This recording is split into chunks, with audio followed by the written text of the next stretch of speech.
welcome back to the channel. My name is Gio. This is my 2025 Toyota Land Cruiser, and if you've been following this series up until now, we've pretty much been doing functional mods or maintenance, stuff that actually makes a difference. Today though, we're going to take a break from that, step back, and do some mods that are pretty much cosmetic. Now the only one that I would say would be functional would be the hood struts, but besides that, we're going to go ahead and put some headlight covers on and just make this look like one proper piece that it should have looked like from the factory. And we're going to go ahead and put an engine cover on as well. I feel like that just looks terrible, and the engine cover is going to help it just look a little bit nicer. Aside from that, the last thing we're going to do is change that oil fill cap just so it looks better. I bought one for the Tacoma that was billet. It looked amazing, so I went ahead, tested it on here, and it worked. So we're going to go ahead and put one on here as well, and I'll show you all of that while we do the whole install. So all this stuff's going to be linked in the description below, and you can check it out for yourself if you want to do something like this. First things first, let's ditch this hood prop. It's 2026. These things should have come with hood struts. So we're going to go ahead and put these on. I've already put this as left and right because these brackets are different. So this bracket right here is going to go on the second bolt, and you want to make sure that the ball end is facing down. So we're going to put that right there. And then as you can see, if I get the driver's side one, it would be opposite. So that's how you know which one's left and right. And I like to stage stuff just so that we have it separated and we can kind of get the job done quicker. So this bracket right here, it's gonna go somewhere under here, under this black trim, and the ball end faces towards the rear of the truck. So that's how you know when you got the right side. And then it's gonna do something like this, where the bolt goes through the washer, so it covers up that big gap. And then you're gonna put the serrated nut underneath, that way it locks it all down. Finally, when you pop in the hood strut, you want to make sure that the body is up and the shaft is down. So let's go ahead and get these things installed and ditch this hood prop. And first things first, we're just gonna pull this up and just grab it as secure as you can and just give it a good yank. If you don't pull up hard enough, it's not gonna release.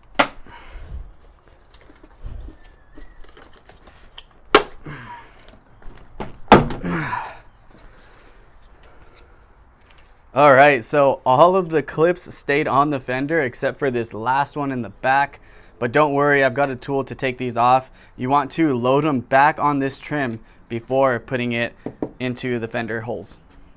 Okay, so we have all the clips off, and I'm just realizing something right here. So this is a no drill installation, but they are actually eliminating this clip right here for that trim and putting their bracket for the hood prop. So you're gonna go ahead and put that there, and then you'll get a wrench with a 10mm and try to slide it under. There's a big gap right here, so slide it under while you put this bolt in, and don't forget the washer because the washer makes up the gap right there. So pretty much just drop it in and then use this nut underneath, and you're actually just going to have an extra one of these clips off to the side. I believe it's going to be this one that we're not using right here.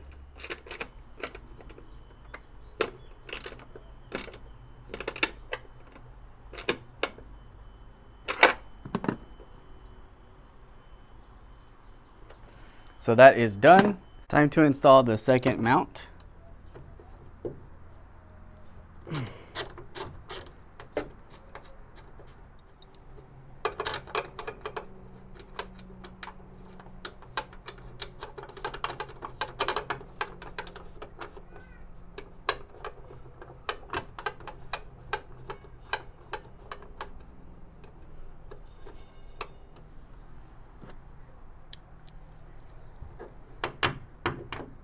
And then we'll just give it a nice snug, doesn't need to be super crazy. Just torque it till it stops and give it a little bit more.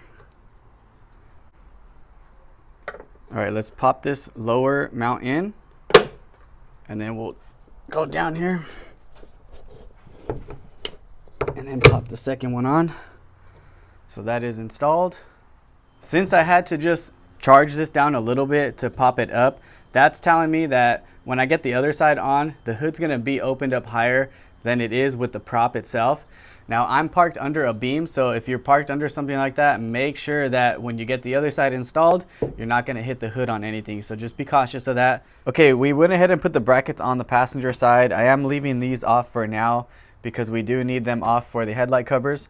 But what I'm gonna do here is get this off and just lay it back down. Now we're gonna go ahead and try to push this down and then get it onto the hood prop mount on the hood hinge.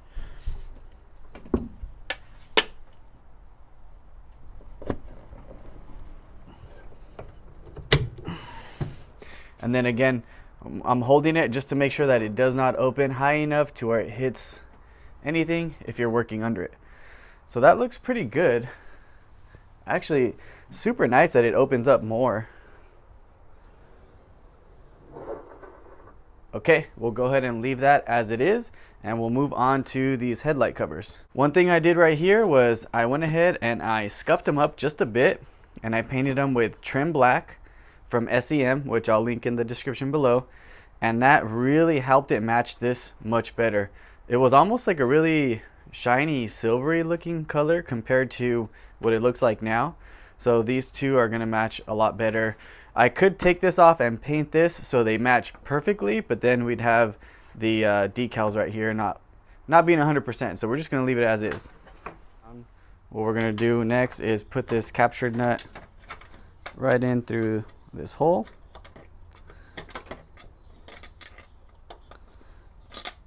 And then we'll put a washer and an Allen and tighten it down.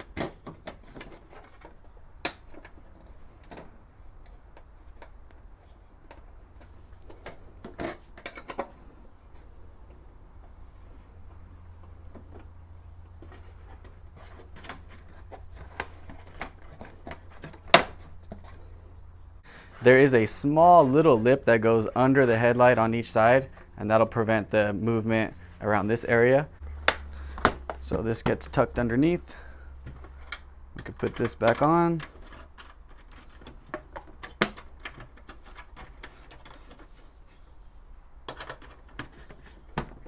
This thing is looking exactly the way it should have looked from the factory. I don't know why they didn't do that last little step to cover the headlights, but you can go ahead and start putting in the factory clips.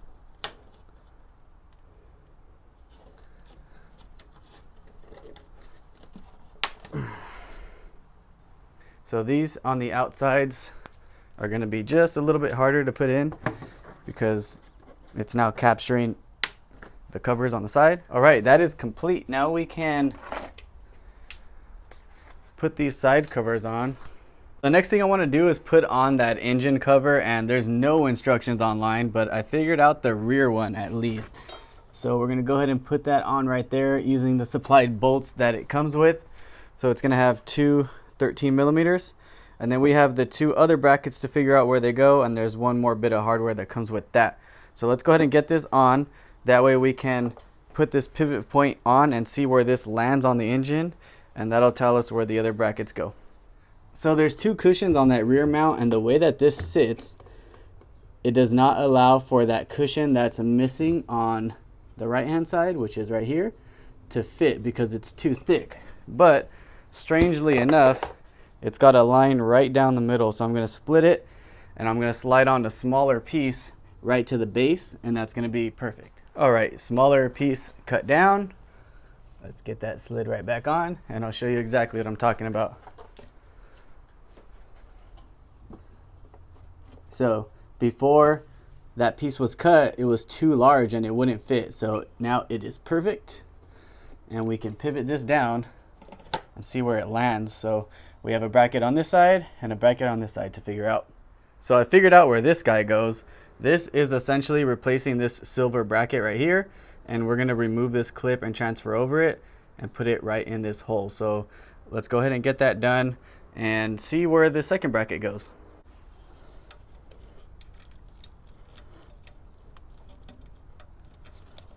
So there's little prongs in the back, you just squeeze them. Super simple, you can do it by hand. I'm gonna go ahead and take this off the valve cover real quick.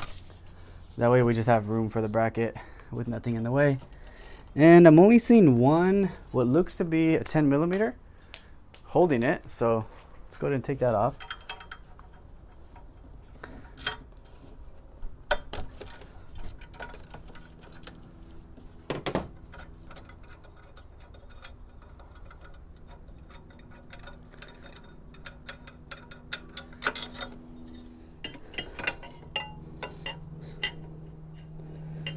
So let's see if I'm right here.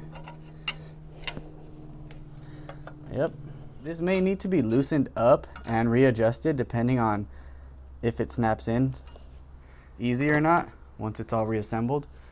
But we won't really know until we get there. So let's click this back in, put this back on. All right, just like nothing ever happened. Let's figure out the driver's side. Okay, I figured this one out. So this bolt hole right here is going to go right in that threaded boss where my finger's at. So it's gonna sit just like this. Let's see where, yeah, just like that. And then that'll land perfectly onto the engine cover. Oh yeah, use the supplied bolt and washer that comes in the kit. Hold up guys, you know there's no way I was gonna put on that engine cover without a little bit of Dynamat and Dynaliner. If you've been following the channel, you know we're doing everything we can to keep that engine noise down and keep those cabin noises as quiet as we can make them. So this was no exception, and I'm just using a little bit of scrap material I had from the larger project, which we still need to finish. We've got everything bolted down. Let's go ahead and get this thing snapped in and see how it looks. Perfect. I'm gonna drop this on for now. I don't know if we'll leave it chrome or we'll get high gloss black, but that actually looks pretty good now that I see it in person. So we may leave it like that, we'll see. But the last thing we're gonna do here is swap out this oil cap just to give it a little bit of flavor under the hood. And if you watch the Tacoma content, you'll see that I used this same cap. It's a nice billet piece. It looks great, threads in nice, locks down good, and you get a cool little TRD coin.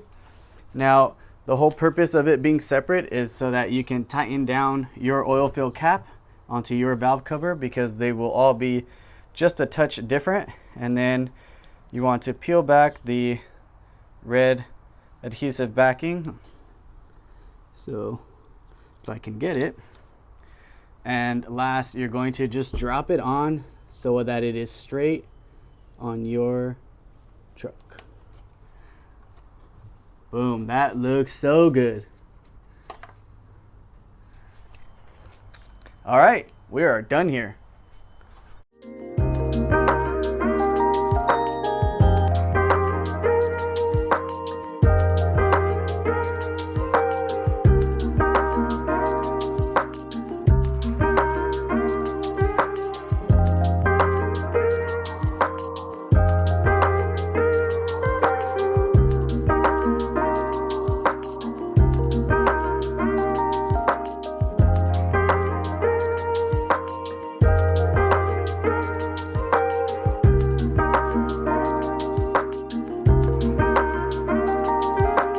I wanted to also drop in a video of these weather strips. They go right on the side of the windshield, and it's to prevent wind noise, which it did help. I have a measurable difference before and after towards the end of this little clip, but I decided that it would be good to throw it into this video as well. Now the weather strip is left and right specific, and it does have a letter on each one, but they put the tape wrong on the top 2 inches of the weather strip. And at first it threw me off, but I just peeled it off with my nail, and I used some extra double-sided tape I had so that I can get it to attach correctly at the top, and that it wouldn't be showing when you install the weather strip with the tape they provided. Start by cleaning the area with a microfiber and some isopropyl alcohol. After that, you'll want to peel off the red film from the double-sided tape and start wedging the new weather strip in between the windshield and the black trim. So I lightly wedged it in, and it's going to catch the double-sided tape a little bit, but once you get it to where you want it to seat, you'll want to press down on the black trim to really get that double-sided tape to engage. All right, as you can see, there is a nice seal there now, and it gives it kind of that sideways angle right there. So all we need to do now is just take it back on the road and see if there's a noticeable difference before and after installing these weather strips.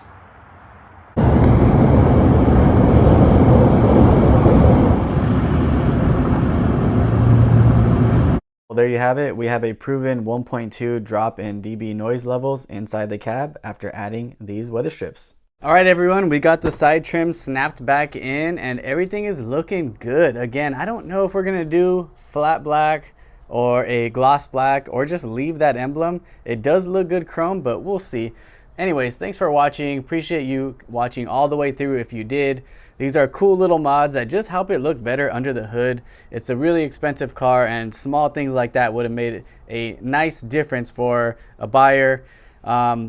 Obviously, it's not the end of the world to not have an engine cover, but to me, it just looks better, especially with that rat's nest of wiring for one, a very complex engine, and two, all the hybrid systems. So anyways, thanks for watching. Like, share, comment, subscribe, do all that good stuff, and I will catch you on the next one.